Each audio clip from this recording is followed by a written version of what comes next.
Ang 20 milyong pisong budget para sa State of the Nation address o sono ni Pangulong Ferdinand Coutinho Jr. ay binatikos ng taong bayan.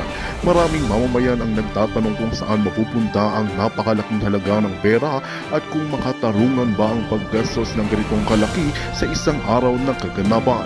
Ayon sa ilang kritiko, tila masyadong magarbo ang paghahanda para sa SONA at mas makakabuti sana kung ginamit ang pondo para sa mga proyekto at serbisyong direktang makikinabang ang mga mahihirap na Pilipino. Marami rin ang nag-aalala na baka magamit ang pondo sa hindi tamang paraan. Ilan sa mga nagkomento ay nagsasabing may posibilidad na may makabulsa na naman sa kaban ng bayan. Samantala, iginiit naman ng Malacanang na ang pondo ay gagamitin ng tama at ayon sa itinakdang layunin. Sinabi ng mga opisyal na ang budget ay para sa seguridad, media coverage at iba pang kinakailangang gastusin upang masiguro ang maayos na pagdaraos ng SONA. Gayunpaman, patuloy pa rin ang mainit na talakayan at pagkabahala ng publiko sa pondo para sa nalalapit na SONA ni BBM. At yan nga ang balitang ating pagkakatutukan. Ngunit bagong lahat, siguraduhin mag-subscribe at i-hit ang notification bell para sa patuloy na pagtutok sa mga sulyap ng bagong balita sa tunay na boses ng masa.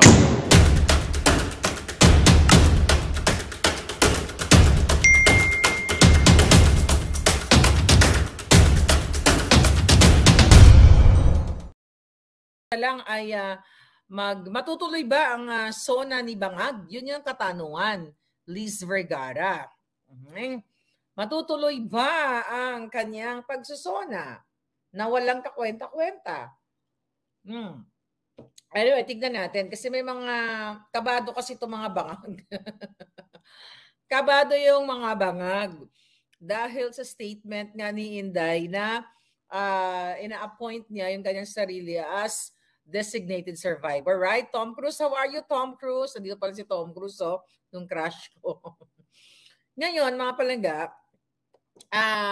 itong mga kongresista, lalo na itong si Congressman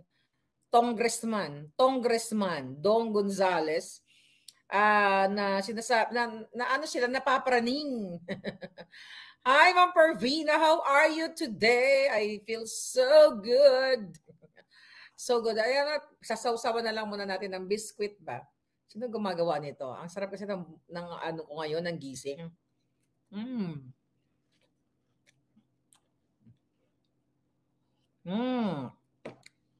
By the way, sila ay mga natatakot sila. Natatakot sila dun sa statement ni Inday. Kaya kung ano daw may mangyari kay Bangag, iimbestigahan daw si Inday. Kundi itong mga hunghang na ito, talagang walang mga sense of humor, ika nga. So natatakot sila na, hindi siya natatakot, parang tamang hinala.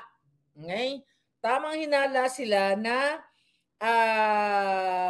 wow, it's amazing. May nabasa lang ako, it's amazing. So tamang hinala sila na may gagawin, mayroong boom, boom, boom na mangyayari dyan sa Congress. Alam mo nyo, mga bangag na mga congressman, walang magtsatsaga sa inyo na gawa ng masama, okay? Natatapatan ng inyong kasamaan. Walang Pilipinong matino na magpapa-boom, boom, boom diyan sa Congress. Kung meron lang, kayo-kayo lang yon. Kasi ganun mga bangag, pag napapraning, di ba? Magtatanggal lang ng something, tapos boom, boom, boom. Pero yung mga matitinong tao ay hindi yan mangyayari. Hindi yan mangyayari kasi kaming mga taga-suporta ng katotohanan, ang aming layunin ay peaceful transition. Hindi pang bangag na transition. Kasi mga kababayan, ayon sa ating Juting Ahas, tamang hinala talaga sila. Kaya sabi ko nga sa inyo, na nagdagdag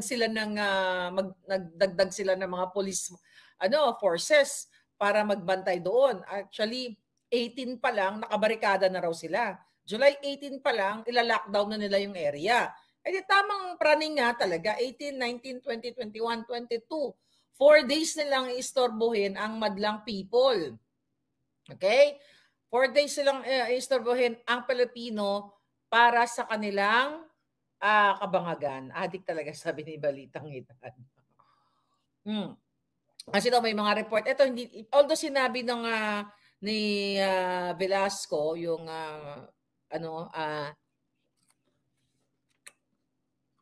mga bangag. Sabi ni Balitang Hitad, yan talaga ang mga yung mga utak ng adik.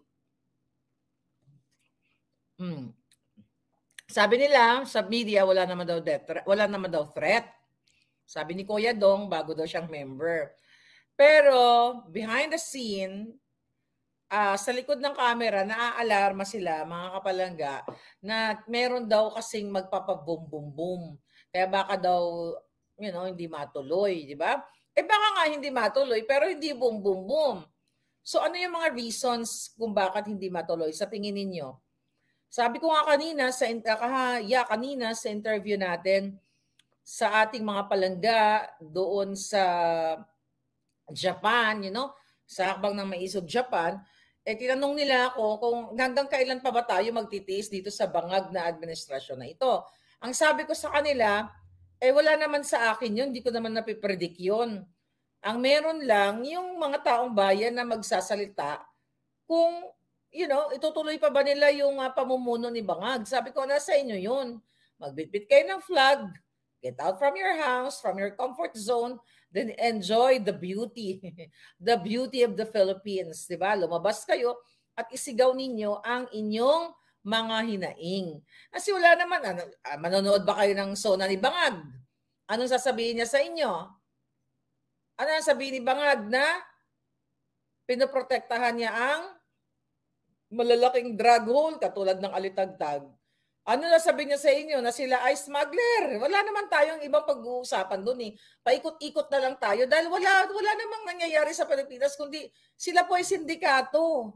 So dapat na hindi na talaga matuloy yan eh. Kaya nga dapat kayo ay magsilabasan na ng inyong bahay at magpahayag kayo ng inyong mga banner or karatula, whatever, na kayo ay sukang-suka na kay Bangag. Sabi ni Atikos Mat, ilabas na ang pulburon video. Sabi ko nga sa inyo, hindi ako ang magdedesisyon. Okay? Pero meron. Alright, nakakatawa mga Bangag. Kaya si Inday Sara pinaglalaroan sila, sabi ni Joy Fisher. Exactly. Excuse me. Kung hindi matutuloy yan, di good. Ibig sabihin, meron na tayong bagong presidente. Kung hindi matuloy yan, tignan natin. Diba? Tignan natin kung hindi matuloy. Ang pinakagawin natin, mabang-abang lang kayo, basta support lang kayo. Ba? Kasi mukhang may mga eksena talagang kaabang-abang. Kaya bangagin natin sila ng husto habang nagsasaw ako ng biskwit ba? Tamad lang kasi ang taong bayan. Sabi ni Marana, what do you mean palangga? What do you mean na tamad lang ang taong bayan? Although may mga tamad talaga. Pero oportunidad.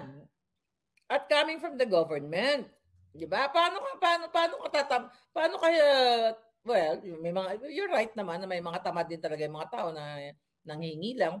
Kasi lang, ginagawa talagang tamad ng gobyernong ito ang taong bayan dahil nga dito sa mga ayuda okay na binibigay nila instead of livelihood program. You know that already, pinag-usapan natin yung kagabi. Pero tignan nyo nangyayari ngayon. Di ba? Alam nyo, pag tinignan nyo yung Pilipinas, may nakikita ba kayo magandang pangyayari? Kanina may magandang pangyayari na hatulang guilty si Castro at itong si Sator Ocampo, di ba? At yung 11 nilang kasamahan. So I hope talaga kahit umapilay ang mga yan, wala nang mangyayari at tuluyan talaga silang magbayad at makulong. Kung pwede nga lang, panghabang buhay. Hindi na makalabas yung mga yan dahil sa pagre-recruit ng ating mga kabataan dyan sa Mindanao. So isa yan sa mga problema na yan ang isa sa mga problema natin na protektado ng gobyernong ito. Walang trabaho na ibinigay ng Bangag kaya tamad, sabi ni Glenda Proctan Storcan. Okay? Sabi ni Jen, ma'am, parang hindi na matatapos ni BBM ang termino niya. Sabi ni Jen, you never know. Sabi ko nga nasa inyo naman yon. Nasa inyo naman yon kung patatapusin nyo yung Bangag at hangag na yan. Si Alger, first time nakaabot sa imong live. Ito pala yung time mo palangga. Dapat ganito oras tayo magla-live. Dapat kanina pa tayo. Kaya lang wala lang, na-borlog ang lola nyo.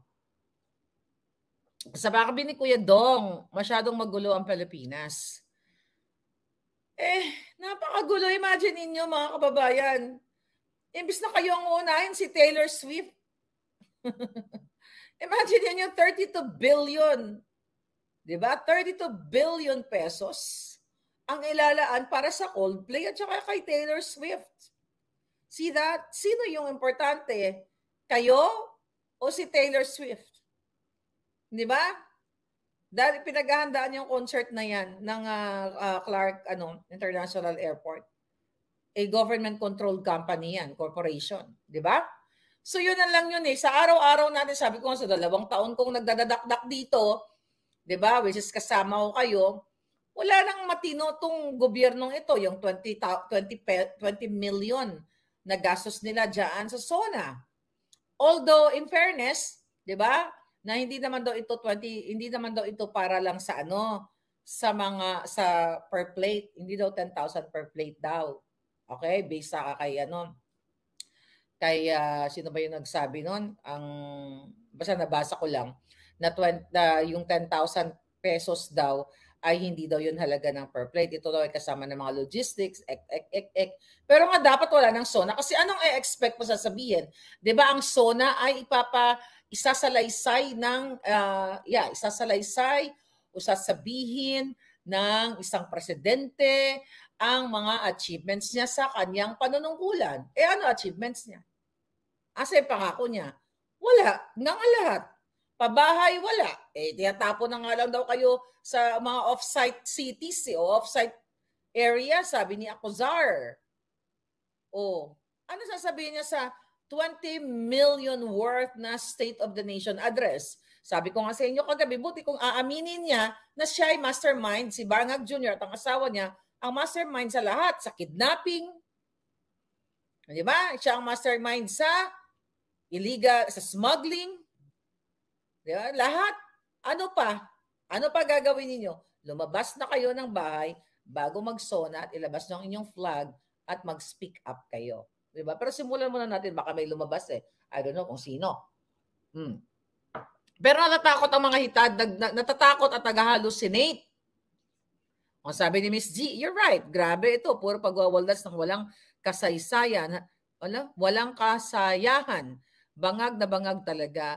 Ayun na nga palangga. 20 million pesos for 2,000 na mga kawatan. Okay? So, syempre mga ibang guests doon, minus yung hindi kawatan. Pero 2,000 katao daw ang pupunta doon, 2,000 na kawatan. Siyempre, asama mo na yung 300 plus na kongresista. Ang 24, si Senator Bato hindi a-attend.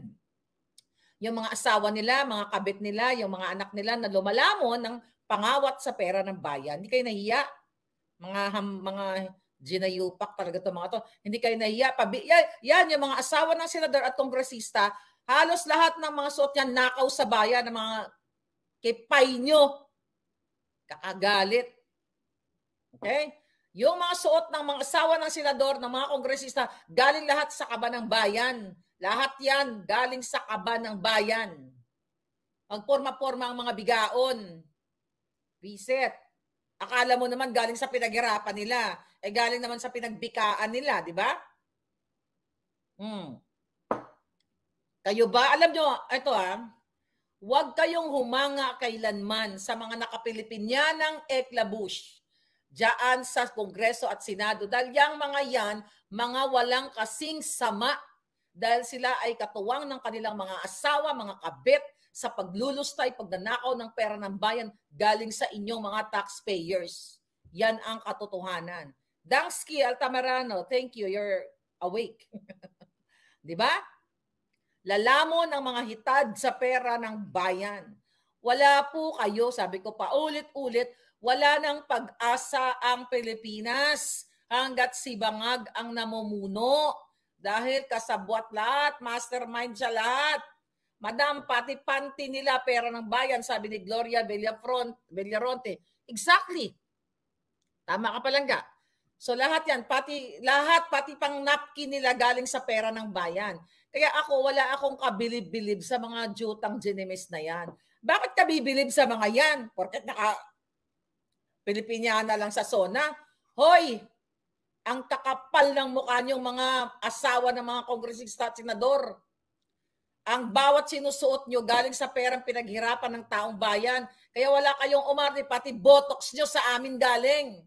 Pati, ano yung tawag dyan? Yung pang ganon nyo. Ano ba yan? Lahat ng pati pag-retoke nyo galing sa kaba ng bayan. Kaya wala kayong karapatang umarte-arte. Yawa mo.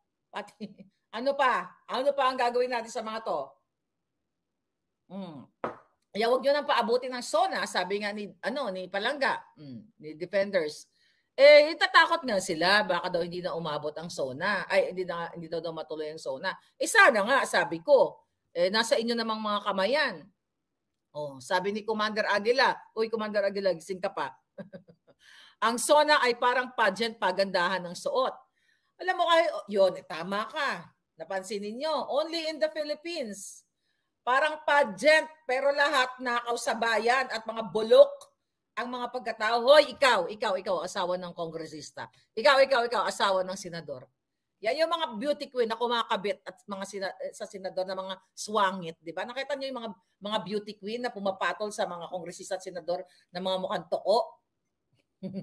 Di ba? Mga toko. Pera lang ang habol nila. Pera ng bayan. Kaya wag kayong mag-idol sa mga yan. Beauty queen na kumakapit sa mga guru-guru. Diba? Mayroon bang, ito nga, magparangkahan tayo. Kung ikaw ay magandang babae, okay? Magandang babae, sexy, you're on your 20s, 25, ganyan-ganyan. Ang pinaka-common, papatol ka sa kaedad mo o matanda lang sa'yo ng mga 5 years, ganyan-ganyan. Di ba? Papatol ka doon sa mga ganong edad kung ikaw ay nasa 20s. Pero bakit pumapatol ito mga hitad na ito sa mga kongresista at senador na mukhang guru-guru ang mga feslak? Kasi ang ina-after nila ay pera ng bayan. Ganito kasi ang mga artista. Tandaan nyo, kayong mga artista na mga iba pang beauty queen. Kasi ang mga artista, high maintenance ang mga kifayla boom. So kapag laos na sila, syempre, kaysa pumatol sila sa mga tambay o addictos benedictos, ay di papatol na lang sila sa mga kongresistang kahit guru-guru ang feslak, kasi ang ina-after ng mga yan is pera ng bayan. Okay? Pera ng bayan. But I'm not saying na lahat ng pumapatol sa may edad, is ganon ang kanilang mentality na para kumuha ng pera. We're just talking sa mga politiko. Wala akong pakialam kung isang maganda ka tapos pumatol ka sa isang mayaman. I really don't care kung hindi naman galing sa pera ng bayan. Ang pinag-uusapan po na, don't get me wrong, ang pinag-uusapan natin dito politiko. Kung mga businessman, di ba? Kasi may mga, in fairness, may mga businessman naman talaga na mga bagets at their 40s. Well, ang 40 bata pa, no? At ang 50s bata pa. Diba? So, I don't mind kung ikaw ay pumatol sa bonggang-bongga at na-inlove ka naman. Wala akong pakialam dyan. Kasi pwede ka naman talaga ma-inlove sa mas matanda sa'yo. Okay? Pero ang pinag-uusapan natin dito, yung mga politiko na mga amoy alkitran. Amoy albatros, di ba? Kasi iba doon naamoy ko di ba? Doon during the inauguration. Yung mga yan, amoy albatros, amoy alkitran. Papatulan ng isang beauty queen, isang artistang maganda. Hello, mga palangga. Ang kaya nila pinatulan yon dahil sa kanilang maintenance, future nila. O krayan na lang tayo mga palangga, di ba? Damski. Hindi magpapatol yan sila doon sa bukbukin ng feslak. Unless kung talagang pag-ibig ang nararamdaman. Well, siguro, hindi ko sasabihin na 100%. May mga ilang porsyento. Pero tignan mo dyan, mayroon dyan, sino ba yun? Yung isang beauty queen ba yun o artista na yung, I forgot. Kunyari, may amnesia ako. Di ba? Na at 7 a.m., para may text messages na, na 7 AM magkikita sila kasi paalis na sino yun? Paalis na yung kanyang jowa na ah, jowa na senador. Eh kasi yung senador na yun mukhang butikol, mukhang butiki, 'di ba? Yung senador na yun. Talagang mukhang pipi talaga yung parang yung face lock talaga kakaiba. So anyway, ay nakasabi ni Leon na mukhang amoy formalin. Correct. Sino yun? 'Di ba? Sino yun? Na makipagkita ng 7 AM kasi, during that time, ayun, may nakahula na yata. During that time, yung kanyang jowa na mukhang tokko, di ba? Para si ako lang, tokko, rarampa na at may ipagtsoktsakan yata dun sa isang boylet. You know? Ano pa? Giatay, oh. Hmm.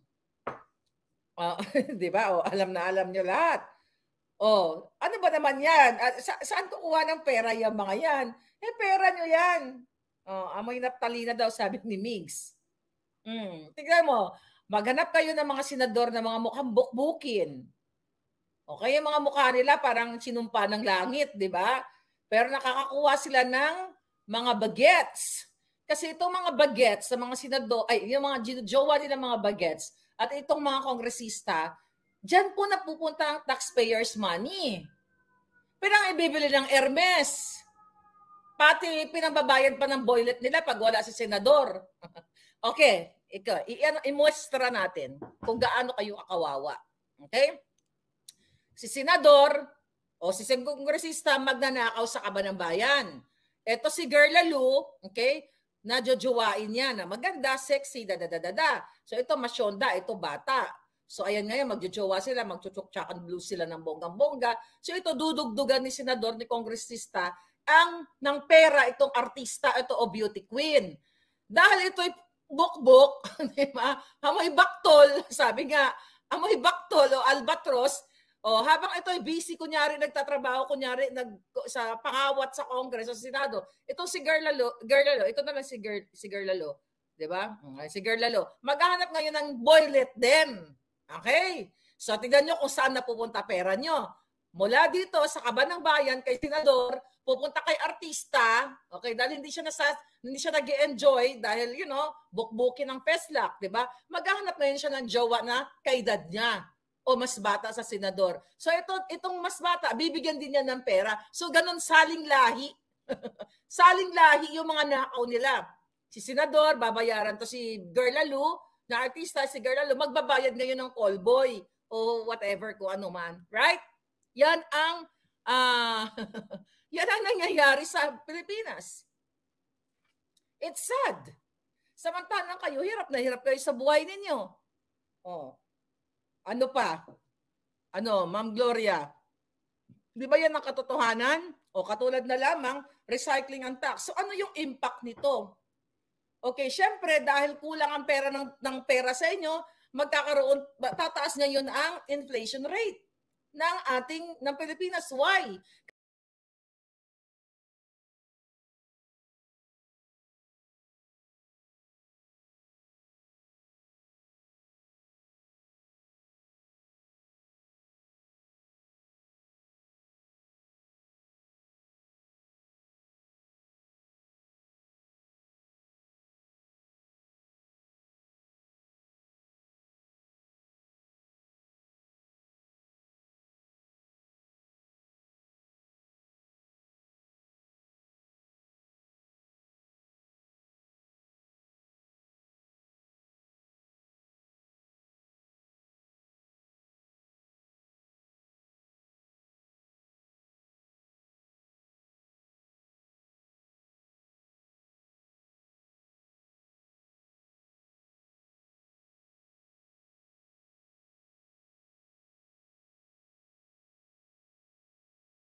Magandang balita ang hatid namin sa inyo ngayong araw. Sa pagtatapos ng aming balitaan, nagbigay kami ng mga mahalagang impormasyon. Maraming salamat sa pagtutok at pagsuporta sa aming programa. Huwag kalimutang manatili sa mga susunod na araw para sa mga bagong balita at mga kwento na dapat nating abangan. Mula sa Boses ng Masa, magandang araw Pilipinas!